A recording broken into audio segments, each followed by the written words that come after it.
সব থেকে কারো যদি বেশি অবদান থাকে তাহলে অমৃতা রায়ের বংশের অবদান আছে বন্ধু।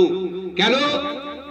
সেই দিনকে যদি আমরা উনার বংশের লোক যদি শ্যামাপ্রসাদ মুখার্জির সঙ্গে যদি সহযোগিতা না করতে, তাহলে আজকে আমরা এই জায়গাটায় বাংলাদেশে থেকে যেত বন্ধু। তাই বন্ধু, আগামী লোকসভা নির্বাচনে যখন আপনারা ভোট দিতে যাবেন, চিন্তা ভাবনা করে ভোট দিতে যাবেন। কিন্তু আমরা কৃষ্ণনগর লোকসভার অন্তর্গত ৭৩ বিধানসভা, এই ৭৩ বিধানসভায় দুই একটি কথা না বললেই নাই বন্ধু। কারণ আমি এই জায়গাটায় দাঁড়িয়ে বক্তব্য দিচ্ছি, গত পঞ্চায়েত নির্বাচনে এখানে সিপিএমরা যখন মাইক বাজিয়ে বক্তব্য দিত, বলতো জোর তৃণমূলের বিরুদ্ধে ভোট নেই, সুষ্ঠু পঞ্চায়েত আমরাই তৈরি করতে পারবো, পঞ্চায়েত করবো, সিপিএমরা বলতো।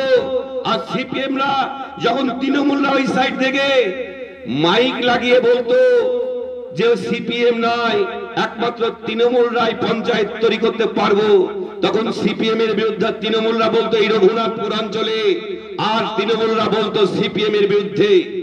কিন্তু আমরা কি দেখেছিলাম, পাশের অঞ্চল আশরাফপুর, যে আশরাফপুর অঞ্চলে পঞ্চায়েত ইলেকশনের আগে 100 সিপিএম এর ঘর ভাঙা হয়েছিল, সিপিএম এর কর্মীরা বাড়ি ছাড়া হয়েছিল, কলা বাগানে রাত কাটিয়ে শুতে হয়েছিল বন্ধু, এটা সকলেরই জানা। কিন্তু আমরা কি দেখলাম, পঞ্চায়েত ভোট পেরিয়ে যাওয়ার পরে যখন পঞ্চায়েত সমিতি গঠন হতে গেল, সেই পঞ্চায়েত সমিতি গঠন হওয়ার সময় এই রঘুনাথপুর অঞ্চলের নিচু তলের সিপিএম আর শ্যামনগর অঞ্চলের নিচু তলের সিপিএম এর কথা কিন্তু উপরের সিপিএম এর নেতারা কর্ণপাত করলো না। কিভাবে কর্ণপাত করলো না? সেই দিনকে যখন তৃণমূলের এমপি মহামাত্র আর সিপিএম এর নেতারা ডলফিন লজে রাত্রি 1টা পর্যন্ত পঞ্চায়েত সমিতি গঠনের জন্য তারা রফা তৈরি করে, কিন্তু তারা ভুলে গেছে যে আশরাফপুরের সেই সিপিএম এর কর্মীরা যাদের অত্যাচারে ঘর থেকে বিতাড়িত হয়েছিল, সেই দিনকে যখন রফা করে তাদের কথা কিন্তু মনে রাখেনি বন্ধু। আমরা কি দেখলাম, সিপিএম এর বড় নেতা যাকে কেস দেওয়া হয়েছিল, তিনি জামিন বাঁচানোর জন্য তৃণমূলের সঙ্গে গঠন করে পঞ্চায়েত সমিতির সিপিএম, তৃণমূল এবং কংগ্রেস যৌথভাবে বোর্ড তৈরি করলো। তাই রঘুনাথপুর অঞ্চলের সমস্ত সৌদি সম্পন্ন সিপিএম ভোটারদের বলি এবং আশরাফপুরের সমস্ত সিপিএম ভোটারদের বলি, সময় আছে, আপনাদের পাশে সিপিএম এর কোন নেতা নেই বিপদে পড়লে। তাই সময় আছে, আগামী লোকসভা নির্বাচনে জাতীয়তাবাদী ভারতীয় জনতা পার্টির পতাকা তলে আসেন, জাতীয়তাবাদী ভারতীয় জনতা পার্টি আপনাদের সঙ্গে থাকবে। আমরা এই জায়গায় দাঁড়িয়ে আমি কথা দিয়ে যাচ্ছি বন্ধু, যদি কোনো তৃণমূল নেতা আমার বক্তব্য শুনে থাকেন, যেদিনকে তৃণমূল নেতারা 34 বছর সিপিএম এর অত্যাচার সহ্য করে তৃণমূলকে ক্ষমতা এনেছিলেন, আর সেই তৃণমূলরাও এই পঞ্চায়েত সমিতি গঠনে সিপিএম দের ভোট দিল বন্ধু। আমরা কি দেখলাম, যিনি তৃণমূলের এমপি মহামাত্র আমার সামনে দাঁড়িয়ে, যিনি 73 নম্বর পঞ্চায়েত সমিতির ভোট গঠনে সিপিএম এর প্রার্থীকে ভোট দিচ্ছে, আর সিপিএম এর আপনার এখান থেকে জিতা বিশ্বজিৎ, যে বিশ্বজিৎ বিশ্বাসকে সিপিএম এর প্রতীকে আপনারা জয়যুক্ত করেছিলেন পঞ্চায়েত সমিতির মেম্বার হিসাবে, আর সেই বিশ্বজিৎ বিশ্বাস তৃণমূলকে ভোট দিয়েছে বন্ধু। এটা কি সহ্য করা যায় যে তৃণমূলের বিরুদ্ধে আপনারা আন্দোলন করেছিলেন?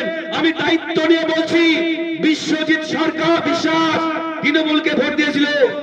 আমরা সেদিন আন্দোলন করেছিলাম যে আপনার সাধনদাকে পঞ্চায়েত সমিতি দিয়ে দাঁড় করিয়েছিলাম আমরা, কিন্তু সাধনদাকে আপনারা জিততে দেননি। জিতিয়েছিলেন কাকে? বিশ্বজিৎ বিশ্বাস। আর ভোট দিয়েছিলেন সিপিএম কে। আপনারা সিপিএম কে ভোট দিয়ে বিশ্বজিৎকে জেতালেন, আর সেই বিশ্বজিৎ বিশ্বাস পঞ্চায়েত সমিতি গঠনে তৃণমূলকে ভোট দিল। এর থেকে লজ্জার আর কিছু নাই বন্ধু। তাই এখনো সময় আছে, সিপিএম দেশদ্রোহী যে হবে, দেশদ্রোহীকে সমর্থন করে, অর্থাৎ এই সিপিএম দেশদ্রোহিতার সমভাবে দায়ী বন্ধু। আমরা কি দেখলাম, এই পঞ্চায়েত সমিতি 11টা অঞ্চল নিয়ে পঞ্চায়েত সমিতি, যে পঞ্চায়েত সমিতি সমস্ত উন্নয়নমূলক কাজ হচ্ছে কোথায় জানেন বন্ধু? পাথরঘাটা 1 আর পাথরঘাটা 2। কারণ সভাপতির বাড়ি হচ্ছে পাথরঘাটা 2 এ, আর পাথরঘাটা 1 আর পাথরঘাটা 2 এ সমস্ত পঞ্চায়েত সমিতির উন্নয়ন কাজ হচ্ছে। আপনাদের বিশ্বজিতের কথা আপনার পঞ্চায়েত সমিতির সভাপতি শুনতে পাই না বন্ধু। আমি একজন পঞ্চায়েত সমিতির মেম্বার, আমি দায়িত্ব নিয়ে বলছি। তাহলে আপনারা যে ভোটটা দিয়েছিলেন, আমার মনে হয় সঠিক জায়গায় ভোটটা আপনারা দিতে পারেননি সেই দিনকে। আমরা কি দেখলাম? আমাদের এই যে পঞ্চায়েত সমিতি, এই পঞ্চায়েত সমিতি বিগত মাসে 19 তারিখে ভোট ডিক্লেয়ার পরে আপনার রঘুনাথপুর অঞ্চল, পাথরঘাটা অঞ্চল, পাথরঘাটা উঠে মুরগির বাচ্চা বিতরণ করেছিলেন আচরণ বিধি ভঙ্গ করে বন্ধু। কারণ ভোট ডিক্লেয়ার পরে কোন উন্নয়নমূলক প্রকল্প তৈরি করা যায় না, কিন্তু সেটাকে বুড়ো আঙুল দেখিয়ে আপনার 19 তারিখে মুরগির বাচ্চা বিলি করেছিল বন্ধু। আচরণ বিধি হতাশ করেছিল। তাই বন্ধু বলছি যে আপনাদের সময় আছে, সুযোগ আছে। এই রঘুনাথপুর অঞ্চলে আমরা 1999 সালে যেদিনকে আমাদের লোকসভা প্রার্থী জিতেছিল সত্যব্রত মুখার্জি, সত্যের পূজারী, সেই সত্যব্রত মুখার্জি যখন কৃষ্ণনগর লোকসভা কেন্দ্রে জয়যুক্ত হওয়ার পরে রঘুনাথপুর অঞ্চলে প্রথম ইলেকট্রিকের মুখ দেখতে পাই বন্ধু, এটাকে অস্বীকার করতে পারবে না। আর সেই সত্যব্রত মুখার্জির মাধ্যমে রঘুনাথপুর অঞ্চলে বিভিন্ন জায়গায় ইলেকট্রিকের কানেকশন দেওয়া হয়েছিল। পরবর্তীকালে আমরা 19 সালে আমরা বলেছিলাম যে কল্যাণ চৌবেকে ভোট দিন, সত্যব্রতের অসমাপ্ত কাজ আমরা কল্যাণ চৌবের মাধ্যমে করব। সেদিনকেও কিন্তু আপনারা আমাদের ডাকে সাড়া দেননি। কাকে জিতালেন টিএমসির প্রার্থীর মহুয়া মৈত্রকে, যে মহুয়া মৈত্র সারা 5 বছর ধরে 61খানা প্রশ্ন করলেন।